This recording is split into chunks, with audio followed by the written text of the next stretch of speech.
The faces in the boardroom turned toward me, with that familiar mix of polite interest and quiet expectation. I stood at the front, steadying my breath.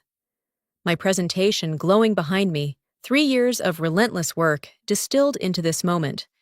This was supposed to secure everything: my place in the company, the funding, my future. But I never imagined that all my hard work could be erased with just one sentence. Are you curious? Hit the like button. Because this story is only just beginning. I'd also love to know where you're listening from and how old you are.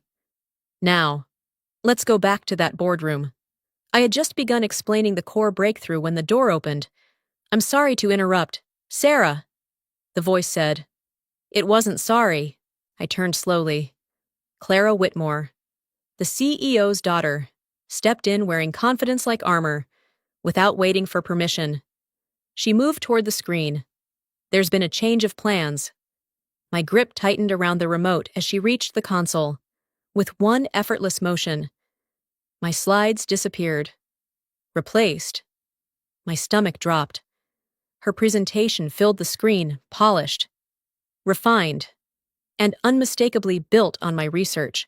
The investors straightened, instantly shifting their attention to her. We've developed a more promising direction, she said smoothly. Then, as she passed me, her voice lowered just enough. We don't need your ideas anymore. I stood there, frozen, as my work, my future was taken from me in real time. I want to make one thing clear. This story is fictional, but it's inspired by real situations that happen in workplaces every day. Some details have been enhanced with the help of artificial intelligence to make the story more vivid, more emotional, and to highlight the deeper lessons behind it. Now, let's continue. Clara didn't hesitate for even a second. She moved through the slides with a confidence that would have been impressive if I hadn't recognized every detail she was presenting: the structure of the model, the sequence of stabilization phases, even the phrasing of key insights I had written in my private notes during late nights in the lab. She delivered them flawlessly, as if they had always belonged to her. I felt my pulse in my ears as each slide confirmed what I already knew. This wasn't inspiration. This was theft. And with this approach, Clara continued, gesturing toward a projection I had refined just weeks ago, we can significantly increase efficiency while reducing degradation risks. The investors leaned in, their earlier curiosity turning into excitement. One of them, a man named Daniel Reeves, nodded slowly, clearly impressed. This is exactly the kind of innovation we're looking for, he said. A quiet ripple of agreement moved around the table. No one questioned where the ideas had come from. No one asked why the person who had been presenting just moments ago was now standing silent to the side. I tried to speak once, opening my mouth to interrupt, to correct the narrative, but the moment slipped past me. Clara's voice filled every gap, controlled every second. Sarah's early work helped lay the foundation, she added casually, finally acknowledging me without looking in my direction. But this new direction is where the real value lies. Foundation. That was all I had been reduced to. 3 years of work, summarized into a footnote. I stood there, hands at my sides. As the room responded with approval, applause followed. Polite at first, then stronger, and just like that, I was no longer the person who built the future. I was the one who had been erased from it. I'm not the kind of person people expect to see leading a breakthrough in molecular systems. I didn't come from a prestigious university or a family with connections in biotech. I grew up in a cramped apartment above a laundromat, where the hum of machines never really stopped. My mother worked double shifts cleaning offices that looked nothing like the world I would eventually step into. I studied wherever I could: kitchen tables, stairwells, even the back room of that laundromat when it was quiet enough to think. Nothing was handed to me. Every opportunity came with a cost. I worked my way through school on scholarships and part-time jobs, often sleeping just a few hours a night, while others networked or relaxed. I stayed in the lab, assisting on projects that never carried my name. I learned to observe, to connect patterns others overlooked, and to keep going when recognition never came. When I joined Whitmore Biotech 4 years ago, it felt like the first real break of my life. Richard Whitmore, the CEO, had told me during the interview that fresh perspectives mattered. I believed him, for the first time. I thought I had found a place where my work could speak for itself. For 3 years, I gave everything to that belief. 16-hour days became routine. I pushed through failed experiments, recalibrated models, and rebuilt processes from scratch. Slowly, piece by piece, I developed a stabilization method that could change how targeted treatments were delivered, making them more precise, more effective, and far less harmful. It wasn't just a project to me. It was proof that everything I had endured meant something. And now, standing in that boardroom, I realized just how easily all of it could be taken away. Clara Whitmore hadn't always been part of my world. She appeared 8 months ago, introduced in a company-wide meeting with polished confidence and a title that sounded important, but vague enough to mean anything. Director of Strategic Innovation. No one really knew what that involved, but no one questioned it either. Richard Whitmore stood beside her that day, pride unmistakable in his voice as he spoke about fresh vision and bold direction. I remember clapping along with everyone else, telling myself this could be a good thing. New leadership often meant new opportunities. At first, Clara seemed genuinely interested in the work happening in the lab. She visited often, leaning casually against my workstation, asking thoughtful questions about my research. She wanted to understand the stabilization process, the variables, the limitations. I explained everything carefully, even enthusiastically. It felt good to finally have someone in leadership paying attention. "You're incredibly talented, Sarah," she told me once, watching a simulation run across my screen. "But sometimes brilliance needs the right framing to succeed." I didn't think much of that comment at the time.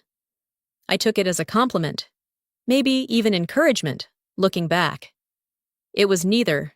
Over time, her questions became more specific. She asked to see my latest lab notebooks, wanted access to raw data, requested detailed breakdowns of projections I hadn't even finalized. I hesitated once, briefly, but she smiled and reminded me we were on the same team. So I shared. I let her into the parts of my work that mattered most, believing transparency would lead to collaboration. What I didn't realize was that she wasn't trying to understand the process. She was mapping it. Every conversation, every note, every late-night explanation was another piece she needed to build something that looked like hers. And by the time I started to feel uneasy, it was already too late. By the time I walked out of that building, the applause was still echoing in my ears. I don't remember saying goodbye to anyone. I don't remember the elevator ride down. All I remember was the moment I reached my car and finally let my hands drop onto the steering wheel. They were shaking. 3 years of work, gone in less than 10 minutes. Not destroyed, not debated, not even questioned, just replaced. I sat there for a long time, staring through the windshield without really seeing anything. My mind kept replaying the same moment over and over again. The click of the remote, my slides disappearing, Clara's voice filling the room. "We don't need your ideas anymore." That sentence didn't just end my presentation. It ended my place in that company. But as the shock began to settle, something else started to take its place. Clarity. Because the truth was, Clara could present my work, but she didn't understand it. Not really. She had memorized the outcome, not the process. She knew what it looked like when it worked, but not how to make it work. And that difference was everything. I reached for my phone, then stopped. No calls, no messages, not yet. They hadn't realized, not fully, which meant I still had time. I drove home on autopilot, my thoughts shifting from disbelief to calculation. Every file, every version, every iteration of my research, I knew exactly where the critical pieces were and what separated a working system from a failed one. I wasn't going to destroy anything. I didn't need to. All I had to do was step away. And when they tried to move forward without me, they would finally understand what they had lost. I glanced at the clock on my dashboard. 48 hours. That's how long it would take before everything started to fall apart. The next morning arrived with a strange, almost artificial calm. Like the silence before a storm you know is coming but can't yet see. I dressed carefully, more out of habit than necessity, and drove back to Whitmore Biotech, not because I belonged there anymore, but because I knew exactly what would be happening inside those walls. The moment I stepped into the building, I felt it. Something was wrong. Conversations were hushed, scattered. People moved quickly, avoiding eye contact. The usual rhythm of the lab had been replaced by tension so thick it was almost visible. Screens flickered with data that didn't make sense. Equipment was being reset, recalibrated, restarted, over and over again. But nothing worked. I walked past my station without stopping, listening as fragments of panic reached me. The stabilization phase keeps collapsing. It worked yesterday. I don't understand. Did someone change the variables? They hadn't changed anything. That was the problem. They were following outputs without understanding the logic behind them. Clara had shown them a destination, but she had never learned the path. And now they were lost inside a system they couldn't control. Sarah. The voice cut through the noise like a crack of thunder. I turned slowly. Richard Whitmore stood at the far end of the lab, his face tight with barely contained anger. The calm, composed CEO from yesterday was gone. In his place was a man on the edge of something much worse than frustration. Office. Now. Every conversation died instantly as I followed him. I could feel the weight of every pair of eyes on my back, waiting for answers I hadn't given. Inside his office. The door slammed shut behind me. "Where is it?" he demanded. Skipping any pretense of control, I met his gaze evenly. "Where is what don't play games with me?" He snapped. "The core stabilization process is incomplete. The system won't run. The investors are coming back in less than an hour for a live demonstration, and nothing works." I let the silence stretch just long enough for the truth to sink in. "You said yesterday," I replied calmly, "that you didn't need my ideas anymore." His expression hardened. "That presentation," he said, his voice lower now, more dangerous, "was built on your work, and now that work is failing. So I'll ask you again. What did you do if you're satisfied with how things are unfolding? Go ahead and hit the like button. I truly appreciate your support." I didn't answer him immediately. I let the weight of his question hang in the air, watching the shift in his expression as certainty slowly gave way to something else. Uncertainty. "I didn't do anything," I said finally. "At least, not in the way you're implying." His eyes narrowed. "That's not possible. We had working results, consistent results. You had outcomes," I corrected calmly. "That's not the same as understanding." Before he could respond, the office door burst open. Clara stepped in, her composure from yesterday completely gone. "Dad, the team can't get it to stabilize. They've tried everything." She stopped when she saw me, her voice tightening. "What is she doing here?" "I came to collect my things," I said, adjusting my bag slightly. "Since you made it clear yesterday that my ideas weren't needed." Her face paled. "You did something. You must have."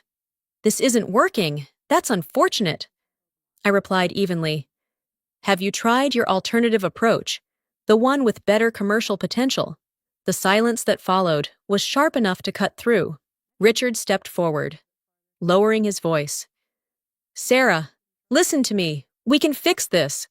Whatever misunderstanding happened yesterday, we can correct it. You'll get full credit. A promotion. Name your terms." For a moment, I just looked at him. This was the same man who had watched me be erased without saying a word. "You're offering me what should have already been mine," I said quietly. "And only because you need something from me." His jaw tightened. "This is bigger than personal feelings. The company is on the line." "No," I replied. What's on the line is control. Clara's voice cut in. Sharper now. Stop playing games and fix it. I met her gaze, steady and unshaken. You're asking me to fix something you claim to have created. Richard exhaled slowly, the last of his patience slipping. You're not leaving until this is resolved. I tilted my head slightly. Are you trying to prevent me from walking out? The implication landed exactly where it needed to, after a brief pause. He stepped aside. This isn't over, he said. It already is, I replied, moving past him. I resigned yesterday. You just didn't notice. And with that, I walked out this time on my own terms. I didn't go far. Instead of driving home, I parked across the street from the building, where I had a clear view of the main entrance. I sat there in silence, watching the glass doors. Waiting. It didn't take long. Within minutes, black cars began to pull up one after another. The investors arrived with the same confidence they had carried the day before. Unaware that everything inside had already begun to unravel, I checked the time, right on schedule. My phone rang. Unknown number. I let it ring once, twice. Then answered. Sarah Brooks speaking. Daniel Reeves, the voice said. Tight and controlled. We need to talk. I'm listening. Not over the phone. Where are you? I glanced back at the building. Close. There was a brief pause. There's a cafe across the street. 5 minutes. The line went dead. When I walked in, Daniel was already seated in the far corner, his usual composure slightly cracked. His tie was loosened, his eyes sharper than before. What happened in there? He asked the moment I sat down. I took my time, setting my bag down, meeting his gaze calmly. That depends. What did you see? I saw a system that worked yesterday, completely fail today, he replied, and I saw a company that can't explain why. I nodded slowly. That's a problem when you're about to invest millions. His eyes narrowed. You're behind this. That's an assumption. Then correct me. I leaned forward slightly. Yesterday. Who did Clara say developed that process? He hesitated. She presented it as the company's innovation. Exactly. I said, the company's, not mine. Silence settled between us as the implication took shape. You're saying, he began. I'm saying, I cut in gently. You should be very careful where you place your trust and your money. He studied me closely now, no longer dismissing me as background noise. What do you want? Sarah, finally, a real question. I want to show you what actually works. I said, not a presentation, not a projection, the real process. And in return, I held his gaze. We talk about investing in the right person. By the end of that day, everything inside Whitmore Biotech began to collapse faster than even I had expected. The demonstration failed. Completely, from what I later heard. The investors sat through 20 minutes of confusion as the lab team tried to stabilize a process they didn't understand. Systems froze. Data contradicted itself. Explanations fell apart mid-sentence. Clara tried to recover, shifting blame to equipment issues, then to unexpected variables. But confidence, once broken, doesn't come back with excuses. Daniel and the others didn't stay long after that. They walked out. And this time, they didn't come back. By evening, the first wave of consequences hit. Internal messages started circulating. Emergency meetings were called. Departments that had been celebrating just hours earlier were suddenly scrambling to explain losses that hadn't even fully materialized yet. People talk in moments like that, quietly at first, then louder. Questions turned into doubts. Doubts turned into decisions. Senior researchers began updating their resumes. A few didn't even wait. They walked out before the day ended. Others followed the next morning, unwilling to tie their future to a company that had just exposed its own foundation as unstable. Clara disappeared from sight. Rumors spread that the board had removed her from her position quietly, trying to contain the damage before it became public. The same confidence she had carried into that boardroom vanished overnight. As for Richard Whitmore, the man who once controlled every room he entered, he was now fighting to hold on to what little authority he had left. Investors pulling out, staff leaving, reputation crumbling. And the worst part for him wasn't the financial loss. It was the realization that the one person who could have prevented all of it had already walked away. 2 days later, I stood in a conference room that felt nothing like the one I had been pushed out of. No tension, no arrogance, no one trying to take something that wasn't theirs, just 6 investors and me. I set up my laptop slowly, letting the silence settle before I began. This time, there was no interruption waiting behind a closed door, no one hovering, ready to replace me. This, I said calmly, bringing up the first slide, is the actual stabilization process, not a summary, not a polished version, the real thing. I walked them through every step, not just the outcome, but the reasoning behind it, the failures that led to breakthroughs, the adjustments no one would notice unless they had spent years inside the work itself. Then I demonstrated it. Live. The system ran smoothly, exactly as it had in my own controlled environment. The data aligned. The results held. No confusion, no collapse. When I finished, the room stayed quiet for a moment, not out of doubt, but because they understood what they had just seen. Something real. Daniel was the first to speak. This changes everything. I didn't respond immediately. I let that statement sit. Because it was true in more ways than one. "What are you proposing?" another investor asked. I met their eyes, steady and certain. "I've already started my own company." I said, "Independent, focused, built around this technology." There were glances exchanged, quick calculations happening in real time. "And the intellectual property?" Daniel asked. "It's mine," I answered. "Developed independently, documented, protected." That was all they needed. The conversation shifted from doubt to opportunity. By the end of the meeting, the numbers were no longer theoretical. Initial funding, structured growth, long-term expansion, not promises, commitments. Weeks later, standing in my own lab, smaller, quieter, but entirely mine, I watched as my team prepared the next phase of development. People who understood the work, people who respected it. No shortcuts, no stolen credit, just progress. My phone buzzed with a final update. Richard Whitmore had been removed as CEO. I read the message once, then set the phone aside. There was no satisfaction in his downfall, because this had never been about destroying him. It was about building something he could never take from me. And in the end, that was the only outcome that truly mattered.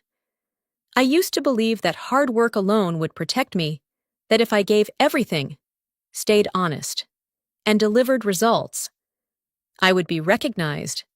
This experience changed that belief forever. Looking back, I didn't just lose something in that boardroom, I gained clarity. The first lesson I learned is this: your value is not defined by how others treat you. If someone dismisses you, it doesn't erase what you've built. Second, never confuse access with trust. Not everyone who shows interest in your work has good intentions. Third, understanding is power. People can copy results, but they can't replicate depth. Fourth, always protect what you create, legally and strategically, because talent alone is not enough in the real world. And finally, the most important lesson, sometimes walking away is not a loss. It's the beginning of everything. I didn't win by fighting louder or proving them wrong in that moment. I won by knowing my worth and building something they couldn't control. Now I'm curious about you. What lesson did this story leave with you? Maybe it reminded you of something you've experienced, or maybe it gave you a new perspective. Share it in the comments. I read every single one, and your voice matters more than you think. If this story meant something to you, don't forget to like, subscribe, and share it with someone who needs to hear it. This community isn't just about stories. It's about people who choose to rise, no matter what. Welcome to Boardroom Revenge Stories. a channel focused on workplace conflict, corporate betrayal, power struggles, and quiet justice. Our stories follow a structured workflow to deliver a consistent, immersive experience. We start by analyzing real discussions on Reddit, Facebook, Quora, and blogs. Next, we craft original scripts using AI tools like ChatGPT. We then use 11 Labs to transform text into high-quality voice and edit everything in CapCut for a smooth, cinematic finish. Thumbnails are designed with Canva, and every video is carefully reviewed before release. These stories go beyond entertainment, revealing how power truly works and how justice quietly unfolds.